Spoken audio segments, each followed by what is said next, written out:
नमस्कार, मैं हूं अंकुर। आप देख रहे हैं सत्य हिंदी। एक नजर अब तक की सुर्खियों पर। नेपाल में बेरोजगारी और गुस्से की चिंगारी अब आग बन गई है। शिवसेना उद्धव गुट के मुखपत्र सामना के संपादकीय में कहा गया है कि भारत को इससे सबक लेना चाहिए। संपादकीय के अनुसार भारत में भी हालात अच्छे नहीं हैं। करोड़ों लोग मुफ्त राशन पर जी रहे हैं, रोजगार के अवसर कम हो रहे हैं और लोकतंत्र की नींव हिल रही है। धर्म और जाति की राजनीति अपने चरम पर है, जो देश के लिए बेहद खतरनाक है। सामना ने यह भी लिखा कि नेपाल अब चीन के करीब जाता दिख रहा है।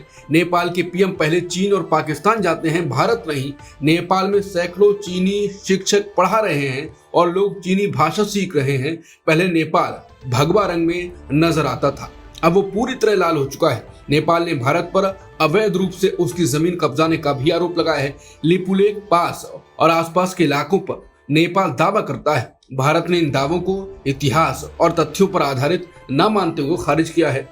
नेपाल में हालात लगातार बिगड़ते जा रहे हैं। मंगलवार शाम प्रदर्शनकारियों ने काठमांडू के तिरुभवन अंतर्राष्ट्रीय हवाई अड्डे में घुसने की कोशिश की, जिसके बाद नेपाल आर्मी ने एयरपोर्ट का कंट्रोल अपने हाथ में ले लिया। सुरक्षा कारणों से हवाई सेवाएं आंशिक रूप से बंद कर दी गई। एयर इंडिया ने दिल्ली काठमांडू के बीच अपनी 6 में से 4 उड़ानें रद्द कर दी। इंडिगो और नेपाल एयरलाइंस ने भी अपनी उड़ानें रद्द कर दी। इसी बीच प्रदर्शनकारियों ने सरकार के मुख्य सचिवालय सिंह दरबार परिसर में आगजनी कर दी। सेना ने वहां पहुंचकर प्रदर्शनकारियों को बाहर निकाला और पूरा परिसर अपने कब्जे में ले लिया। प्रदर्शनकारियों का गुस्सा धार्मिक स्थलों तक भी पहुंच गया। मंगलवार को कुछ लोग पशुपतिनाथ मंदिर के गेट को नुकसान पहुंचाने की कोशिश कर रहे थे, जिसे सेना ने रोक दिया। नेपाल में लगातार हो रहे विरोध प्रदर्शनों के चलते सेना ने कई अहम जगहों का नियंत्रण अपने हाथ में ले लिया है। नेपाल में जारी हिंसा पर प्रधानमंत्री मोदी ने गहरी चिंता जताई है। मोदी ने मंगलवार को सीधे नेपाल के नागरिकों से शांति बनाए रखने की अपील की। उन्होंने कहा कि नेपाल में हुई हिंसा दिल दहला देने वाली है। कई युवाओं की मौत से मेरा मन बेहद व्यथित है। नेपाल की स्थिरता, शांति और समृद्धि बहुत जरूरी है। मैं अपने नेपाल के भाइयों बहनों से विनम्र अपील करता हूं कि शांति और व्यवस्था बनाए रखें। प्रधानमंत्री मोदी हिमाचल प्रदेश में बाढ़ का जायजा लेने के बाद दिल्ली लौटे और कैबिनेट कमेटी ऑन सिक्योरिटी की बैठक की। इसके बाद उन्होंने नेपाली भाषा में सोशल मीडिया पर यह संदेश पोस्ट किया। इस बीच नेपाली सेना ने ऐलान किया है कि मंगलवार रात 10 बजे से वो कानून व्यवस्था की जिम्मेदारी संभाल लेगी। एक रिपोर्ट के मुताबिक अमेरिकी राष्ट्रपति ट्रंप ने संकेत दिया है कि वो भारत और चीन पर 100% तक टैरिफ लगाने की तैयारी में हैं। ट्रंप पहले ही भारत पर 50% शुल्क लगा चुके हैं और अब उन्होंने यूरोपीय संघ से भी भारत पर सख्त शुल्क लगाने की अपील की है। वॉशिंगटन में हुई एक अहम बैठक में ट्रंप ने कहा कि हम तैयार हैं, लेकिन ये तभी होगा जब हमारे यूरोपीय सभी साथी साथ देंगे। एक्सपर्ट्स का मानना है ये कदम रूस पर दबाव डालने की रणनीति है, क्योंकि भारत और चीन रूस के सबसे बड़े तेल खरीदार हैं। ट्रंप पहले ही रूस को 50 दिन की डेडलाइन दे चुके हैं कि वो यूक्रेन युद्ध पर समझौता करे। अमेरिकी राष्ट्रपति ट्रंप ने कहा कि वो आने वाले हफ्तों में अपने बहुत अच्छे दोस्त प्रधानमंत्री मोदी से बात करने के लिए उत्सुक हैं। इसके साथ ही ट्रंप ने कहा कि भारत और अमेरिका व्यापार बाधाओं को दूर करने के लिए बातचीत कर रहे हैं। अमेरिकी राष्ट्रपति ने बुधवार को आशा व्यक्त की कि भारत और अमेरिका व्यापार बाधाओं को दूर करने के लिए बातचीत कर रहे हैं और व्यापार समझौते के सफल समापन में कोई कठिनाई नहीं होगी। यह अमेरिकी राष्ट्रपति और शीर्ष अमेरिकी प्रशासन के अधिकारियों द्वारा कई सप्ताह तक लगातार भारत की आलोचना करने और उस पर 50% टैरिफ लगाने के बाद बदले हुए रुख का संकेत है। ट्रंप ने यह भी संकेत दिया वो आने वाले हफ्तों में अपने बहुत अच्छे दोस्त पीएम मोदी से बात करने के लिए उत्सुक हैं, जिससे उनकी अमेरिका यात्रा या राष्ट्रपति से मुलाकात की उम्मीदें बढ़ गई हैं। ट्रंप के ट्वीट का फिर पीएम मोदी ने जवाब दिया। पीएम मोदी ने ट्वीट कर कहा कि भारत और अमेरिका अब और मजबूत साझेदारी की ओर बढ़ रहे हैं। प्रधानमंत्री ने कहा कि दोनों देश करीबी दोस्त और स्वाभाविक साझेदार हैं। उन्होंने भरोसा जताया कि चल रही व्यापार वार्ताएं दोनों देशों के बीच असीम संभावनाओं को खोलेंगी। प्रधानमंत्री ने कहा कि भारत और अमेरिका की टीमें इन वार्ताओं को जल्द से जल्द पूरा करने के लिए काम कर रही हैं। साथ ही उन्होंने अमेरिकी राष्ट्रपति ट्रंप से बातचीत करने की उम्मीद भी जताई। उन्होंने कहा कि दोनों देश मिलकर अपने नागरिकों के लिए एक उज्जवल और समृद्ध भविष्य की दिशा में काम करेंगे। मालेगांव बम धमाके को हुए 17 साल हो चुके हैं। इस धमाके में 6 लोगों की मौत हुई थी और 100 से ज्यादा लोग घायल हुए थे। अब पीड़ित परिवारों ने बॉम्बे हाईकोर्ट का दरवाजा खटखटाया है। परिवारों ने पूर्व बीजेपी सांसद प्रज्ञा सिंह ठाकुर, लेफ्टिनेंट कर्नल प्रसाद पुरोहित और अन्य 5 आरोपियों की बरी होने के खिलाफ अपील दायर की है। यह अपील 2 सितंबर को दाखिल की गई, जिसमें 31 जुलाई को एनआईए की विशेष अदालत के फैसले को चुनौती दी गई। पीड़ित परिवारों का आरोप है कि मुकदमे में सबूत गायब कर दिए गए, गवाहों को डराया धमकाया गया और राजनीतिक दबाव डाला गया। उन्होंने ये भी कहा कि एनआईए ने जानबूझकर केस को कमजोर किया और महाराष्ट्र एटीएस की जांच को नजरअंदाज किया। 6 परिवारों की ओर से दाखिल इस याचिका का नेतृत्व निसार अहमद सैयद बिलाल कर रहे हैं, जिनके रिश्तेदार इस धमाके में मारे गए थे। भारत के नवनिर्वाचित उपराष्ट्रपति सीपी राधाकृष्णन ने अपनी जीत को राष्ट्रवादी विचारधारा की जीत बताया। उन्होंने कहा कि अब लक्ष्य है भारत को 2047 तक एक विकसित राष्ट्र बनाना। राधाकृष्णन ने 452 वोट पाकर जीत हासिल की, जबकि विपक्षी उम्मीदवार बी सुदर्शन रेड्डी को 300 वोट मिले। उन्होंने कहा कि विपक्ष ने इस चुनाव को विचारधारा की लड़ाई बताया था, लेकिन नतीजे साफ कर रहे हैं कि राष्ट्रवादी विचारधारा को लोगों ने समर्थन दिया है। अपनी पहली प्रतिक्रिया में राधाकृष्णन ने कहा, ये जीत हर भारतीय की है। अब समय है कि राजनीति से ऊपर उठकर विकास पर ध्यान दें। उन्होंने ये भी कहा कि लोकतंत्र में सत्ता पक्ष और विपक्ष दोनों जरूरी हैं, क्योंकि ये एक ही सिक्के के 2 पहलू हैं। उपराष्ट्रपति बनने के बाद वो अपनी पूरी कोशिश करेंगे कि देश के विकास में योगदान दें।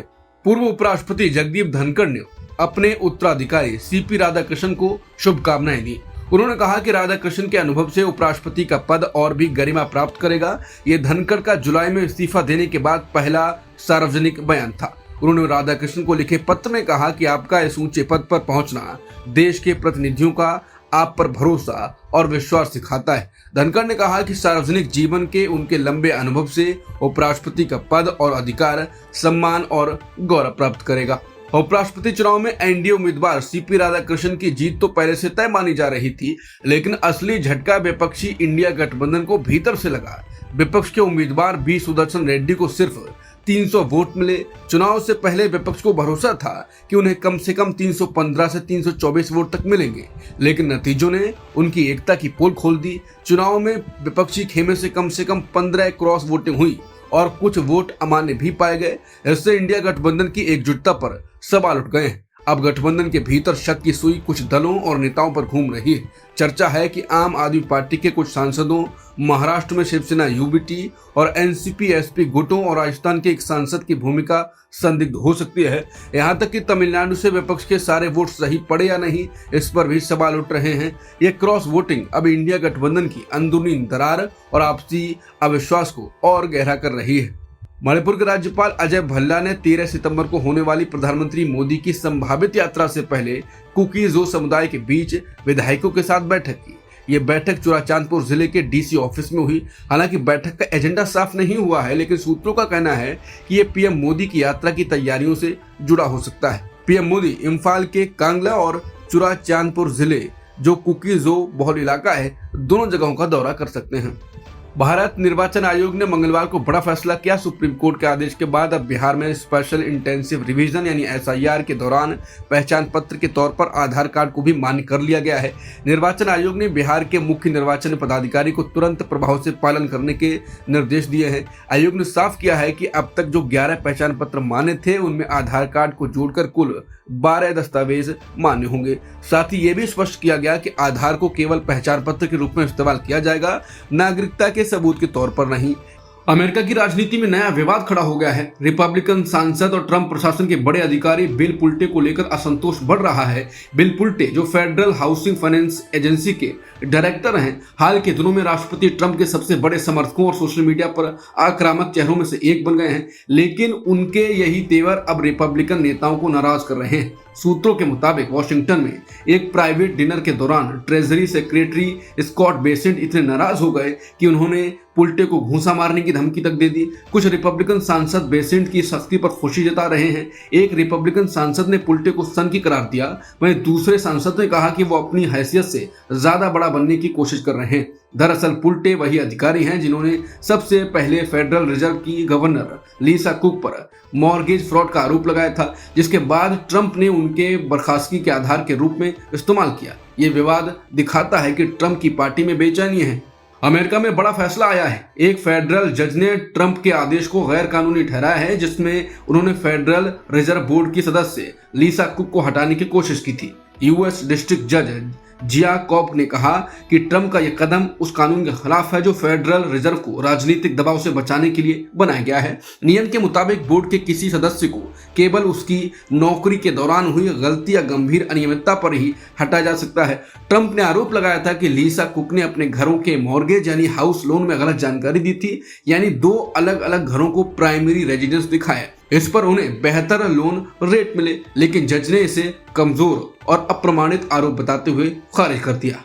कतर की राजधानी दोहा में हमास के नेताओं पर हुए इजरायली हमले पर अमेरिकी राष्ट्रपति ट्रंप ने कहा कि वो इससे बहुत खुश नहीं है। मंगलवार को जब एक पत्रकार ने उनसे दोहा में इजरायली हमले के बारे में सवाल पूछा तो ट्रंप ने कहा, मैं इससे बहुत खुश नहीं हूं, ये अच्छी स्थिति नहीं है, लेकिन मैं इतना जरूर कहूंगा कि हम बंधकों को छुड़ाना चाहते हैं। उन्होंने कहा कि जिस तरह से ये सब हुआ उससे हम खुश नहीं हैं। एक और सवाल पर ट्रंप ने कहा कि मुझे किसी भी चीज पर हैरानी नहीं होती, खासतौर पर तब जब मध्य पूर्व की हो। उन्होंने कहा कि वो इस मसले पर गुरुवार को पूरा बयान जारी करेंगे। अब तक की खबरों में इतना ही। बाकी खबरों के लिए बने रहिए सत्यहिंदी.com के साथ। Copyright disclaimer under Section 107 of the Copyright Act 1976. Allowance is made for fair use for purposes such as criticism, comment, news reporting, scholarship, and research. Fair use is a use permitted by copyright statute that might otherwise be infringing.